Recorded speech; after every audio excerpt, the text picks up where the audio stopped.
Morning students, हम लोग कल अभिक्रिया, कोटि और अनुसंख्यता के बारे में पढ़ रहे थे, जिसमें हमारा जो लास्ट टॉपिक चल रहा था वो था अभिक्रिया की अनुसंख्यता व अभिक्रिया की कोटि।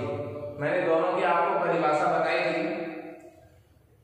अनुसंख्यता का मतलब क्या था? एक साथ टक्कर होने वाले अभिकारक अणुओं की संख्या। और कोटि का मतलब क्या था? अभिक्रिया में भाग लेने वाले कुल अणुओं में से उन अणुओं की संख्या जिनकी सांद्रता में क्या होता है, परिवर्तन होता है। मैं आपको कोटि की एक परिभाषा और बताऊंगा, जहां से आप कोटि के सवालों को हल कर सकते हैं। किसी अभिक्रिया के लिए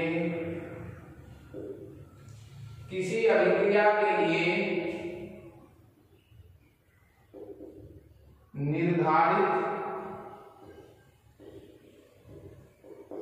वेग समीकरण, किसी अभिक्रिया के लिए निर्धारित वेग समीकरण में सांद्रता के पदों के घातांकों का योग क्या कहलाता है? कोटि कहलाता है। तो कोटि के सवालों को हल करने के लिए हमें इस परिभाषा की आवश्यकता होगी। किसी अभिक्रिया के लिए निर्धारित वेग समीकरण में सांद्रता के पदों के घातांकों का योग क्या कहलाएगा? कोटि। जैसे मान लीजिए मैं एक एग्जांपल ले रहा हूं, कोई अभिक्रिया है, उसका वेग नियम आपको सवाल में दिया जाएगा। वेग नियम वो है वेग बराबर k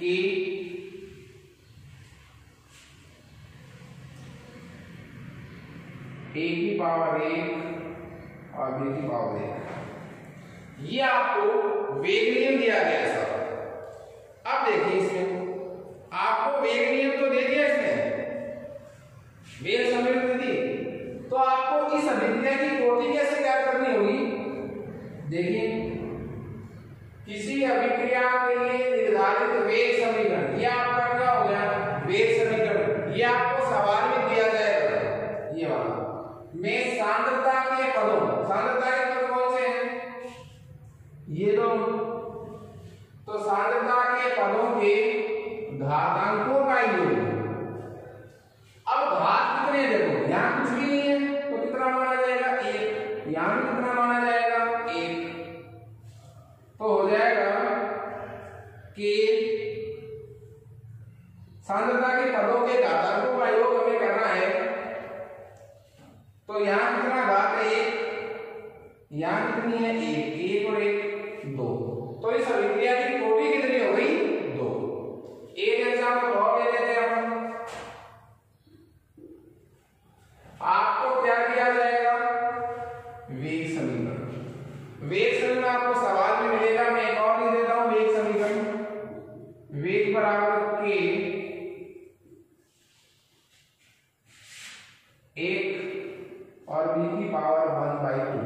आपको पता है ना, अभिक्रिया कोटि का मान शून्य भी हो सकता है, घातांक में भी हो सकता है।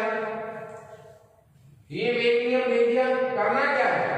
सांद्रता के पदों के घातांकों का योग। सांद्रता के पद कौन से हैं? ये वाले पद हैं, इनके घातांकों का योग कर लीजिए। n का मतलब क्या है? 40। a + 1/2, 1 + 1/2, तो कितना हो गया?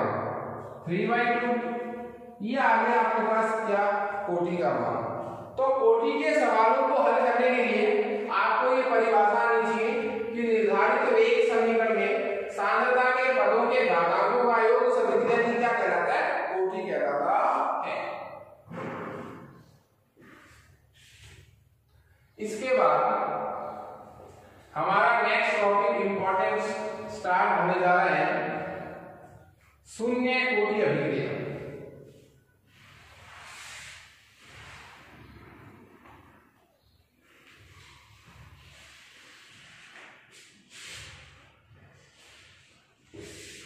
शून्य कोटि अभिक्रिया पढ़ने जा रहे हैं हम।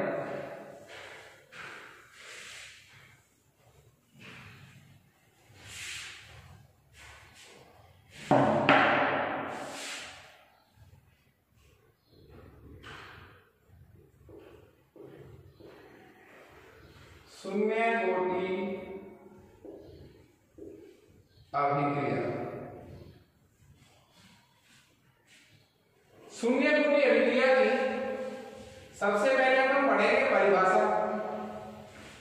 देखिए कोटि हम पढ़ चुके हैं। शून्य कोटि अभिक्रिया का मतलब क्या हुआ? वह रासायनिक अभिक्रिया जिसमें कोटि का मान कितना आता हो? शून्य आता हो। एरे का मतलब क्या हुआ? जिसमें सांद्रता के पदों के घातांकों का योग इतना है, शून्य है। ठीक है। एक तरीका और भी इसकी परिभाषा का, वो क्या है? देखिए हम कोटि की परिभाषा क्या कहते हैं? वे अभिकारक अणुओं की संख्या जिनकी सांद्रता बदलती है। अब कोटि का मान कितना है? शून्य। इसका मतलब किसी भी अभिकारक की सांद्रता नहीं बदल रही। ठीक है। और अभिक्रिया का जो वेग है वो किसी भी अभिकारक की सांद्रता में परिवर्तन पर निर्भर नहीं कर रहा। मतलब कैसी घात के समानुपाती? शून्य घात के समानुपाती। तो वह रासायनिक अभिक्रिया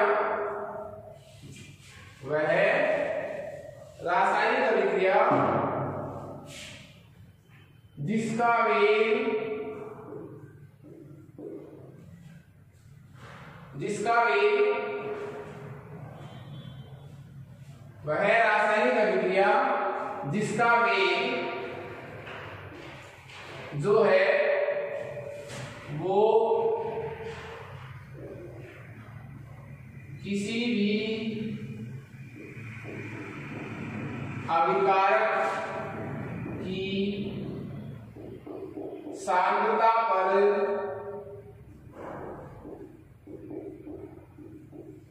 निर्भर नहीं करता है। वह रासायनिक अभिक्रिया जिसका वेग किसी भी अभिकारक की सांद्रता पर निर्भर नहीं करता है। क्यों नहीं करता है? क्योंकि कोटि का मान कितना है? शून्य। कोटि क्या है? देखिए कोटि की परिभाषा क्या थी कि भाग लेने वाले अभिकारक अणुओं की वह संख्या जिनकी सांद्रता में परिवर्तन हो रहा है। तो परिवर्तन कितना हो रहा है? शून्य। किसी भी अभिकारक की सांद्रता में परिवर्तन नहीं हो रहा।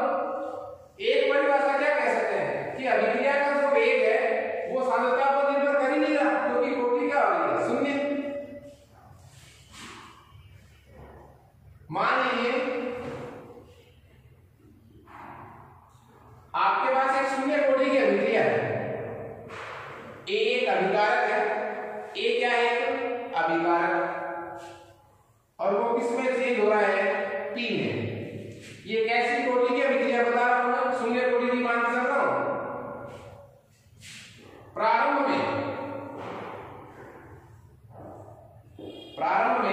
प्रारंभ का मतलब क्या हुआ? जब समय शुरू ही नहीं हुआ है, अभिक्रिया स्टार्ट ही नहीं हुई, तब प्रारंभ में अभिकारक ए, ये इसका नाम है, अभिकारक ए की प्रारंभिक सांद्रता ए मोल प्रति लीटर है साहब। ए मोल प्रति लीटर है। कितना है शुरू में सांद्रता इसकी? स्मॉल ए। टी समय बाद, थोड़े समय बाद, टी समय बाद ए कौन है? इसका नाम अभिकारक का। ए के एक्स मोल किसमें चेंज हो गए साहब? उत्पाद में। एक्स मोल उत्पाद में बदल जाते हैं। t समय बाद a के x मोल किसमें चेंज हो जाते हैं, उत्पाद में बदल जाते हैं। तो t समय बाद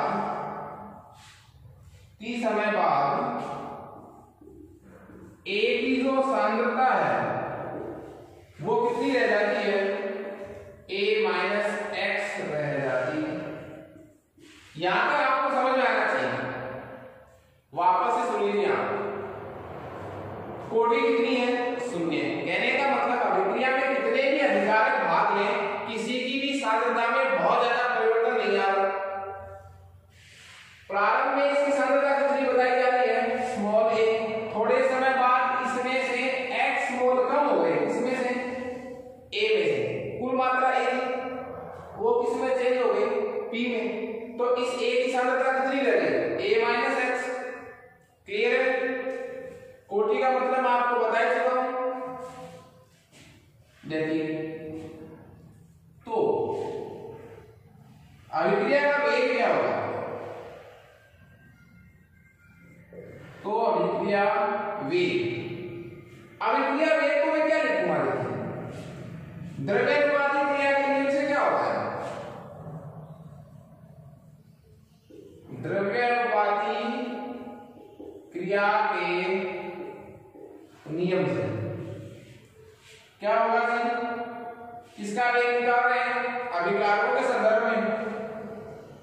तो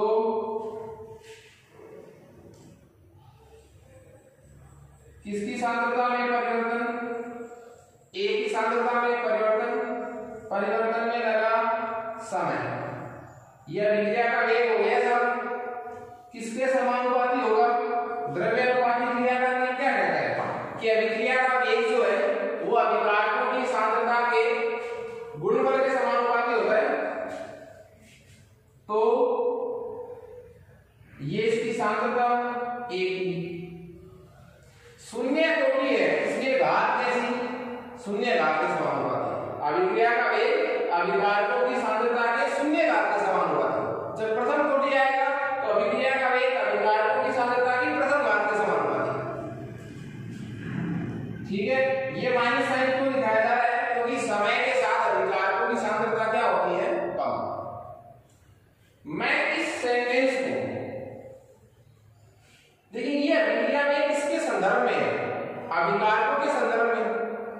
मैं इसी अभिक्रिया में को जब उत्पादों के संदर्भ में लिखूंगा तो लिख सकता हूं। क्यों लिख सकता हूं, क्योंकि जितना अभिकारक कम हुआ है वो किसमें जाके चेंज हुआ है, उत्पाद में। तो अभिक्रिया में को उत्पाद के संदर्भ में भी निकाला जा सकता है। उत्पाद कितना है, x, इसमें से x ही तो गया है तो किसमें चेंज हुआ है, उत्पाद में। तो t समय बाद कितना उत्पाद है, x। ये अभिक्रिया में किसके संदर्भ में लिखा गया है, अभिकारकों के संदर्भ में। इसी को मैं ऐसे लिख सकता हूं, उत्पादों के संदर्भ में। कैसे लिखूंगा, साइन तो प्लस का आ जाएगा, उत्पाद की मात्रा कितनी, x dx अपॉन dt समानुपाती a की पावर g। इसी समीकरण को मैं ऐसे लिख सकता हूं, इसको समीकरण नंबर लीजिए आप 1। समानुपाती का साइन हटाइए, dx अपॉन dt बराबर k नॉट। ये वेग नियतांक हो गया शून्य कोटि अभिक्रिया का वेग नियतांक। और चूंकि आपको मालूम है समीकरण नंबर 2, आपको पता है चूंकि किसी की भी शून्य पावर किसके बराबर होती है, 1 के बराबर।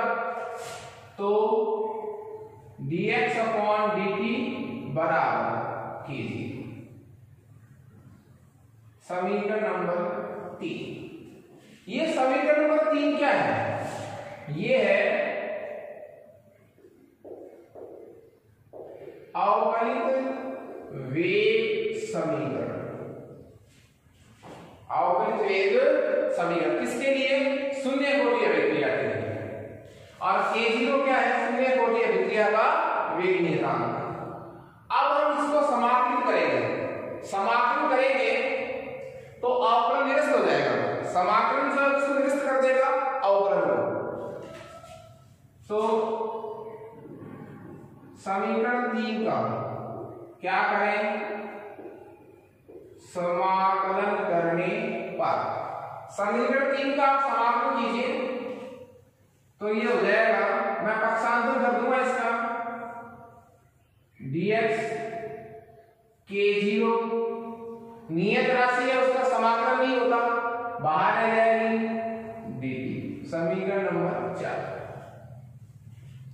ठीक है। समीकरण नंबर 3 को मैंने रीअरेंज किया, dx का x के सापेक्ष समाकलन क्या होगा, x। देखिए मैं आपको ये एक बात बताना चाहूंगा, हमारे पूरी केमिस्ट्री की बुक में 2 ही समाकलन है पूरी बुक में, एक तो यहाँ और एक प्रथम कोटि में। तो ये समाकलन सीखने के लिए आपको समाकलन पूरी तरह आना जरूरी नहीं है कि आप पूरी तरह आपको अवकलन समाकलन आए तो ये चैप्टर पूरा होगा। बायोलॉजी वाले भी इसको आराम से याद कर सकते हैं।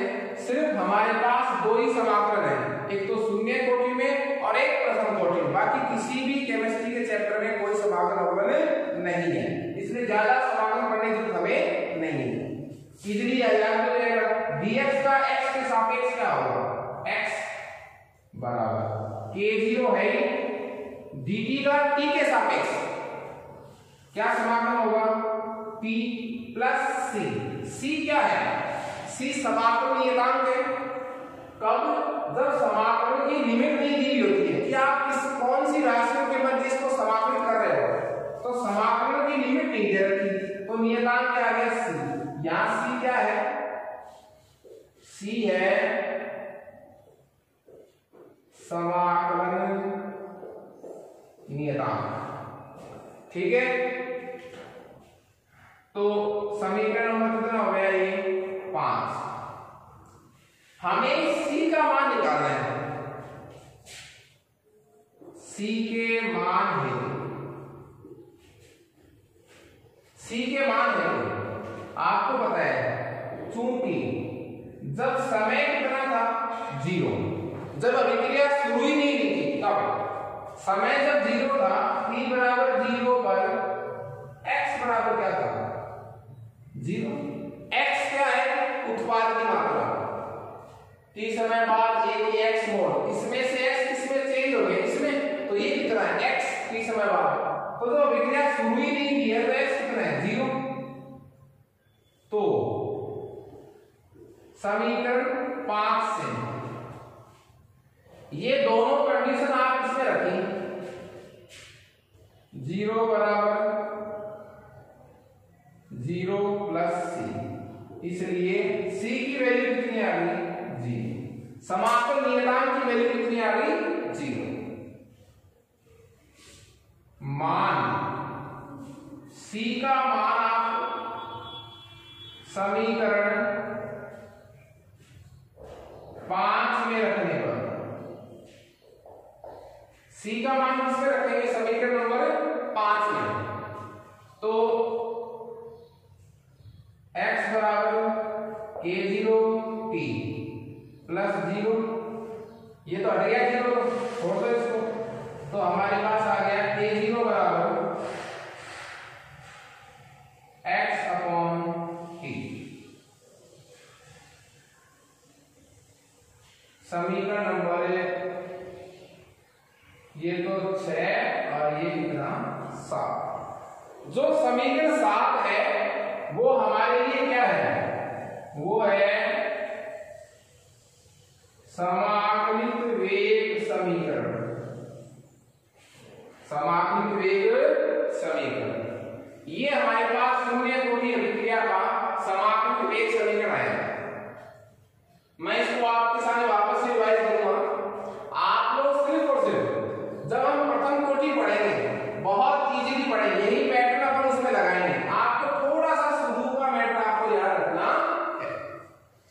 शून्य कोटि का मतलब क्या होगा, वह है रासायनिक अभिक्रिया जिसमें किसी भी अभिकारक की सांद्रता में ज्यादा परिवर्तन नहीं हो रहा, या मैं क्या कह सकता हूं, वह है रासायनिक अभिक्रिया जिसका वेग अभिकारकों की सांद्रता पर निर्भर ही नहीं निर्भर नहीं कर रहा तो देखिए क्या लिखा मैंने, अभिक्रिया में समानुपाती घात लगाई है 0, इसका मतलब सांद्रता पर निर्भर कर नहीं रहा, एक की सांद्रता की पावर कितनी है 0, तो अभिक्रिया का जो वेग है वो अभिकारक की शून्य घात के समानुपाती होता है। तो अभिक्रिया की कॉपी कैसी होगी 0। उसके बाद शुरू में हमने ये कितना लिया है स्मॉल a, थोड़ी देर बाद इसमें से x किसमें चेंज हो जाएगी p में, तो ये कितना रह जाएगा a माइनस x। अभिक्रिया का वेग हमने लिखा द्रव्यपाती क्रिया के नियम से कि अभिक्रिया का वेग अभिकारकों की सांद्रता के समानुपाती होता है। जितना अभिकारक कम हुआ है, अभिकारक जितना क्या हुआ है कम, उतना ही क्या बना है उत्पाद बना है। तो मैं इसी वेग को किसके संदर्भ में लिख सकता हूं उत्पादों के संदर्भ में, तो ये तो था अभिकारकों के संदर्भ में साइन किसका था माइनस का, ये किसके रूप में लिख दिया मैंने उत्पादों के संदर्भ में। सांद्रता में परिवर्तन, परिवर्तन में लगा समय, किसकी सांद्रता है x, ये है उत्पाद की सांद्रता, ठीक है। मैं इसको इस dx से लिख सकता था, किसकी सांद्रता में परिवर्तन और परिवर्तन में लगा समय, पर P की सांद्रता मैंने सीधे लिख दी क्या x का, मैंने ब्रैकेट नहीं लगाया, तो घात कितनी होगी 0। यहां समानुपाती का साइन था नियतांक क्या है a0, a0 क्या है शून्य कोटि अभिक्रिया का वेग नियतांक, ठीक है। इसकी पावर 0 तो वैल्यू कितनी होगी 1, तो हमारे पास सूत्र क्या आ गया शून्य कोटि अभिक्रिया का, वो आ गया dx/dt बराबर k0। k0 क्या है शून्य कोटि अभिक्रिया का वेग नियतांक। उसके बाद हम समीकरण 3 का क्या करेंगे समाकलन। समाकलन करने से पहले हम समीकरण 3 को थोड़ा सा रीअरेंज करेंगे साहब। पक्षांतर हमने किया है और पक्षांतर में जो किया हमने वो आपको दिखाई दे रहा है कि dt को हम उस साइड ले रहे हैं, dx का x के सापेक्ष समाकलन x, k0 नियत राशि थी उसका कोई समाकलन नहीं हुआ, dt का t के सापेक्ष समाकलन t प्लस c समाकलन नियतांक। जो समाकलन नियतांक है वो क्यों आया है क्योंकि इसकी लिमिट नहीं दे रखी है। समाकलन नियतांक का जो मान निकालने हेतु हम कंडीशन क्या रख रहे हैं t बराबर 0 पर x बराबर 0, तो t बराबर 0 पर उत्पाद कितना था 0, x किसकी सांद्रता है उत्पाद की, तो ये मान हमने समीकरण 5 में रखे हैं, x की जगह 0, x की जगह 0, t की जगह 0, तो ये वैल्यू आ गई c की कितनी 0। c का मान हमने समीकरण किससे रखा 5 में वापस से, तो c की वैल्यू कितनी आई 0।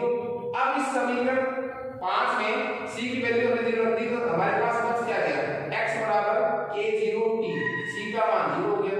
समीकरण 6 को मैं समीकरण 7 के रूप में लिख सकता हूं, तो k0 बराबर क्या आ गया x/t। x किसकी सांद्रता है यहां उत्पाद की सांद्रता है, ध्यान रखिए x किसकी सांद्रता है उत्पाद की, t समय k0 क्या शून्य कोटि अभिक्रिया का वेग नियतांक। तो समाकलन वेग समीकरण हमारे पास है आ गया। इसके जस्ट बाद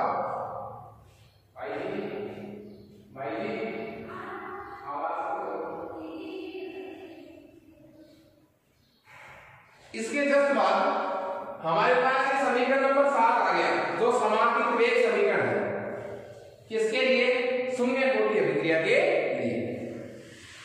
अब हम शून्य कोटि अभिक्रिया के वेग नियतांक का मात्रक ज्ञात करेंगे साहब।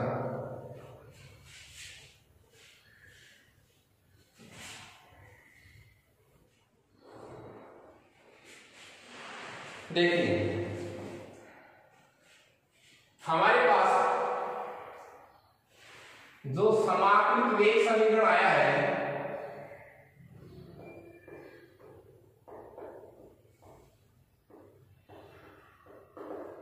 वो क्या है, वो आया है k0 बराबर x/t, k0 बराबर x/t। यहां x किसकी सांद्रता है मैं आपको बता देता हूं, उत्पाद की सांद्रता, t जो है वो समय है, k0 क्या है वेग नियतांक, K0 क्या है? वेग नियतांक। ये किसका सूत्र आ गया? शून्य कोटि अभिक्रिया के वेग नियतांक का सूत्र आ गया। इसका हमें मात्रक निकालना है। तो सबसे पहली चीज हम इसमें पढ़ेंगे, वो पढ़ेंगे किसका मात्रक? K0 का मात्रक। K0 का मात्रक। अब देखिए आप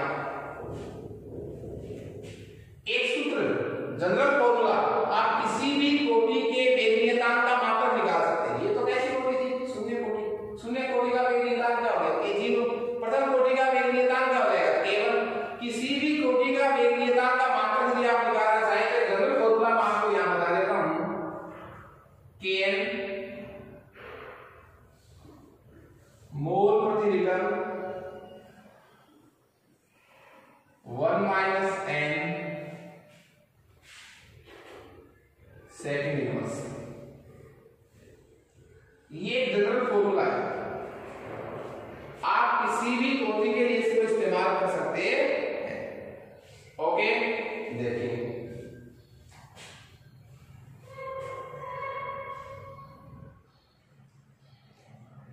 हमारे पास कौन सी कोटि है? शून्य कोटि।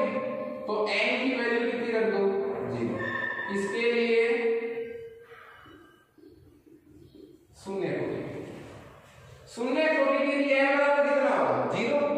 ये मान रखो, मान रखने पर इसमें रखो मान Kn की n की जगह कितना? 0 बराबर मोल प्रति लीटर। n की जगह मान कितना रखना साहब? 0। तो 1 - 0, तो 1 - 0 कितना हो गया? 1 ही हो गया, सेकंड इनवर्स। तो मैं इसको कैसे लिख सकता हूं? K0 बराबर मोल की पावर तो कितनी? 1। लीटर नीचे ऊपर जाते क्या हो जाएगा? इनवर्स। तो लीटर इनवर्स सेकंड इनवर्स। तो मात्रक क्या हो गया? मोल प्रति लीटर प्रति सेकंड। ये मात्रक कौन से फॉर्मूले से आया है? इस फॉर्मूले से। ये मैंने आपको फॉर्मूला बताया था,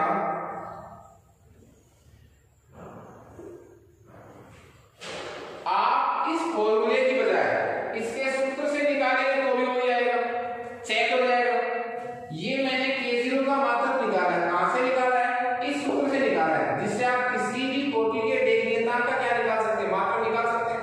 ये तो मैंने फॉर्मूले से निकाला है। आप क्या निकालें? इस K0 के सूत्र से। क्या यही मात्रक आएगा? तो लिखिए, देखिए दूसरा तरीका। सूत्र क्या है K0 का? K0 बराबर x/t। x क्या है? उत्पाद की सांद्रता। तो है तो सांद्रता ही, ये लो सांद्रता। t क्या है? समय। तो सांद्रता बटा सांद्रता का मात्रक क्या होता है? मोल प्रति लीटर। सांद्रता का मात्रक लिखो, मोल प्रति लीटर। विक्रिया सांद्रता का मात्रक। समय इनवर्स, समय को कुछ भी नहीं, सेकंड इनवर्स। ये देखिए यहां वो ही मात्रक आया है जो आपने सीधे किससे निकाला है? सूत्र से। क्लियर है?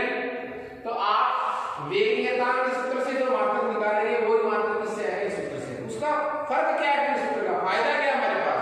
एडवांटेज यही है कि आपको जो किसी कोटि का मात्रक पूछा जाए तो आपको पूरा डेरिवेशन निकालने की जरूरत नहीं है। आप डायरेक्ट इस सूत्र में n की वैल्यू रखें और सीधा जा निकालें मात्रक। हम और भी एग्जांपल ले सकते हैं। ये किससे लिखा है? शून्य कोटि के लिए। कल हम जो डेरिवेशन पढ़ेंगे प्रथम कोटि का, उसका भी आप मात्रक निकाल सकते हैं डायरेक्ट उसके डेरिवेशन के बिना। हमें ये नहीं मालूम कि K1 का फॉर्मूला क्या है। ये तो किसका फॉर्मूला था? K0 का। आपसे कोई पूछ ले कि प्रथम कोटि के वेग नियतांक, जिसको मैं क्या कहूंगा? K1, उसका मात्रक बताओ। तो K1 की मात्रक के लिए आपको क्या चाहिएगा? K1 का सूत्र चाहिएगा। और आप सूत्र के बिना भी डायरेक्ट सूत्र से क्या निकाल सकते हो? उसका मात्रक निकाल सकते हो। देखिए n कितना रखना है आपको?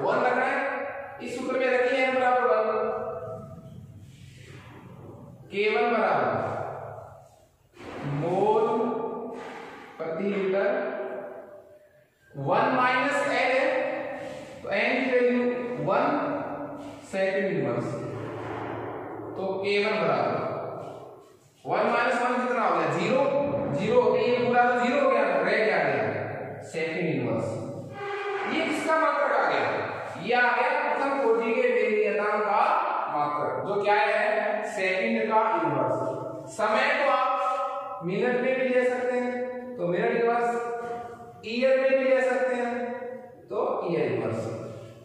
तो ये था शून्य कोटि अभिक्रिया के वेग नियतांक का मात्रक। इसके बाद हम और एग्जांपल लें। आपको पता है कोटि का मान शून्य भी हो सकता है और भिन्न में भी हो सकता है, शून्य भी हो सकता है और भिन्न में भी हो सकता है। तो भिन्न में लीजिए n बराबर कोटि का मान कितना है साहब 3/2, कोटि का मान कितना है 3/2, 3/2 की कोटि का मान हो तो वेग नियतांक k का मात्रक क्या होगा, रख लीजिए इसमें आप वैल्यू k 3/2 मोल प्रति लीटर, 1 माइनस n की इसमें वैल्यू क्या रखनी है मुझे 3/2 सेकंड इनवर्स। तो k 3/2 इक्वल टू 1 में से 3/2 चला गया तो 1/2 बच गया, तो मोल प्रति लीटर माइनस के क्या बचे 1/2, प्लस का 1 है माइनस का 3/2 है सेकंड इनवर्स। तो k 3/2 मोल तो क्या हो जाएगा साहब 1/2, माइनस में लीटर खुद नीचे ऊपर जाएगा तो घात भी इनवर्स हो जाएगी, तो माइनस का प्लस हो जाएगा लीटर 1/2 सेकंड इनवर्स। इस तरह हम इस सूत्र की सहायता से किसी भी अभिक्रिया की वेग नियतांक का क्या निकाल सकते हैं, मात्रक निकाल सकते हैं।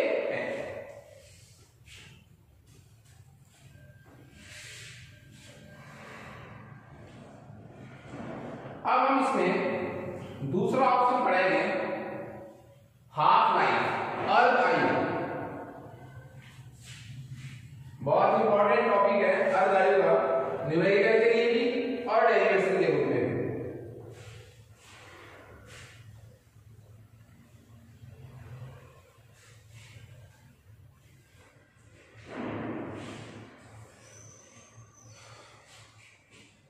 हमारे पास जो दूसरी कैटेगरी है k0 के मात्रक के बाद वो क्या है अर्ध आयु।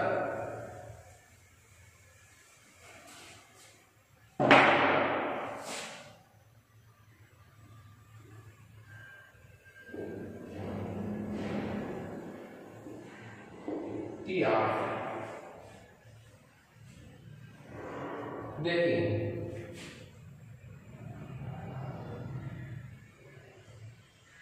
वह समय जिसमें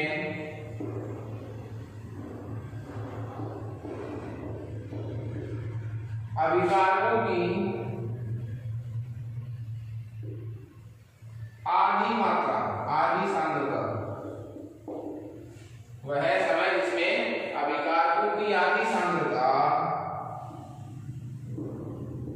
उत्पाद में बदल जाती है,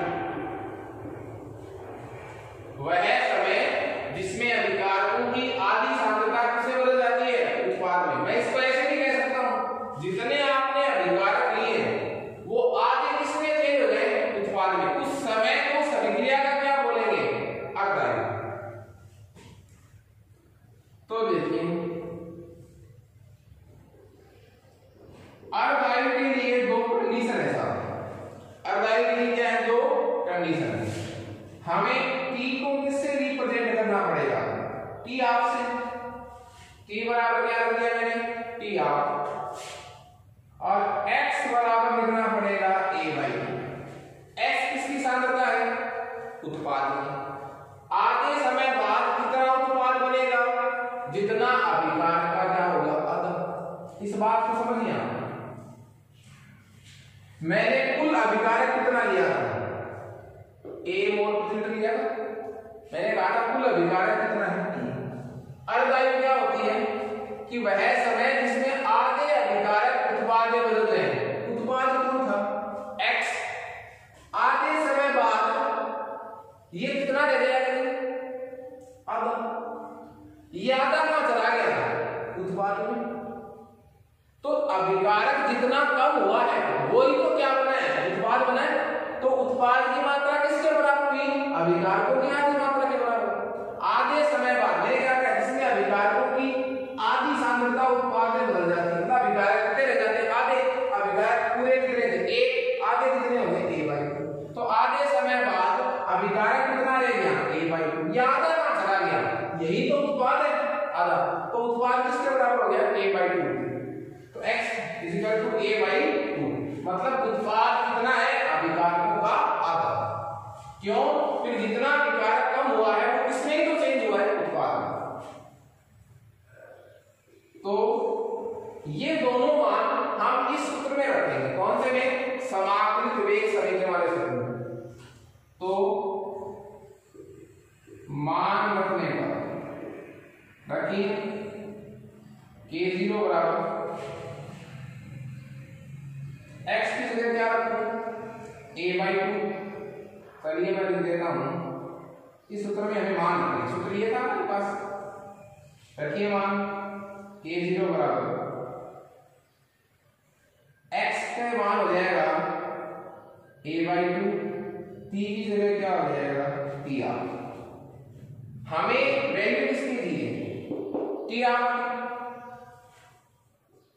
तो tr बराबर क्या हो जाएगा, इसको इधर ले जाए, इसको उधर, तो a/2 और 2 नीचे ही है, तो 2kg।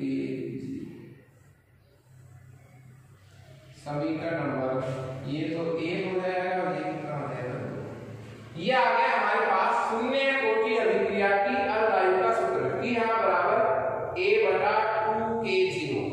ठीक है, यहां a क्या है सब, यहां a क्या है, यहां a है अभिकारक की प्रारंभिक सांद्रता, k0 वेग नियतांक में tr अर्धायु। तो हमारे पास दो सूत्र आ गए, महत्वपूर्ण दो सूत्र हमारे पास आ चुके हैं, और वो क्या है, एक तो शून्य कोटि अभिक्रिया का वेग नियतांक का सूत्र और एक शून्य कोटि की अर्धायु का सूत्र। आप इन दोनों सूत्रों को ध्यान से देखिए। वेग समीकरण वाले में, वेग समीकरण वाले में x आ रहा है, x का मतलब सांद्रता, x उत्पाद की सांद्रता है, पर है तो सांद्रता ही। अर्धायु सूत्र में कोई सांद्रता का पद आ रहा है, ये रहा a/2k0। देखिए शून्य कोटि की परिभाषा पढ़ रहे वापस से, वह है रासायनिक अभिक्रिया जिसका वेग अभिकारकों की सांद्रता पर निर्भर नहीं करता। वापस से रिवाइज कर रहा हूं मैं, वह है रासायनिक अभिक्रिया जिसका वेग अभिकारकों की सांद्रता पर निर्भर नहीं करता। क्या कहलाती है शून्य कोटि अभिक्रिया। तो शून्य कोटि अभिक्रिया का जो वेग है वो तो सांद्रता पर निर्भर नहीं कर रहा, परंतु शून्य कोटि अभिक्रिया की जो क्या है अर्धायु, वो सांद्रता पर निर्भर कर रही है। क्योंकि देखिए इसके सूत्र में क्या रखा है, स्मॉल a क्या है, अभिकारकों की प्रारंभिक सांद्रता।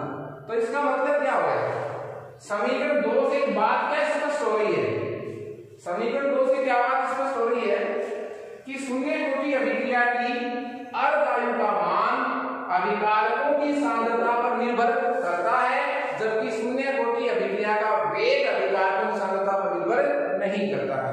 दो अलग स्टेटमेंट यहां से आ रहा है, क्लियर है। तो ये हमारे पास दूसरा ऑप्शन हमने पढ़ा अर्धायु, पहला क्या पढ़ा था k0 का मात्रक। तीसरा जो हमारे पास ऑप्शन है इसका वो है आलेखी निरूपण, ग्राफिकल रिप्रेजेंटेशन। ये k0 का सूत्र क्या है, k0 बराबर x/t। हम इसी सूत्र को ग्राफ से भी ला सकते हैं। k0 में देखो क्या है, k0 कब आएगा हमारे पास, सांद्रता का समय के ग्राफ खींचे तो आंसर किसका आएगा, k0 का। तो देखिए आप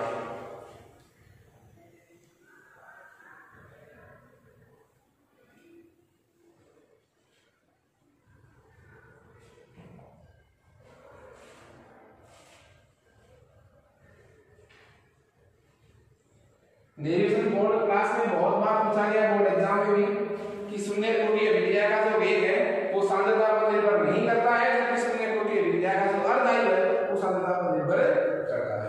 अब हम क्या करेंगे, आलेखी निरूपण में हमारे पास सूत्र क्या था, k0 बराबर x/t, ये सूत्र था। इसको और थोड़ा चेंज कीजिए, मैं इसको ऐसे लिख सकता हूं, x बराबर k0t, ठीक है।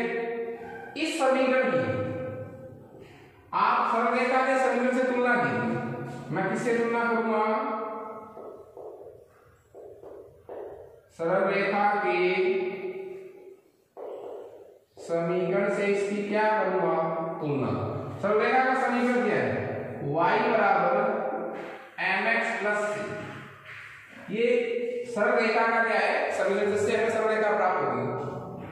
y का मतलब yx, तो yx को किसको लेंगे, सांद्रता। x का मतलब है sx, इस पर क्या लेंगे, समय। सूत्र में c का कोई मान है नहीं हमारे पास, c क्या है, अंतःखंड, इंटरसेप्ट ऑन y एक्सिस। तो c का मान चूंकि है ही नहीं समीकरण में, तो अंतःखंड हमें नहीं मिलेगा इसमें समीकरण। तो देखिए ग्राफ खींचिए आप,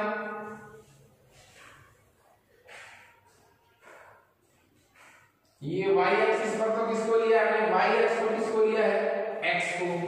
x क्या है, सांद्रता है, और x एक्स पर किसको लिया हमने, t को। ये t है, समय, ठीक है। चूंकि तुलना में देखो क्या है, c क्या है, अंतःखंड, अंतःखंड, इंटरसेप्ट ऑन y एक्सिस। तो y एक्सिस पर क्या है, अंतःखंड है।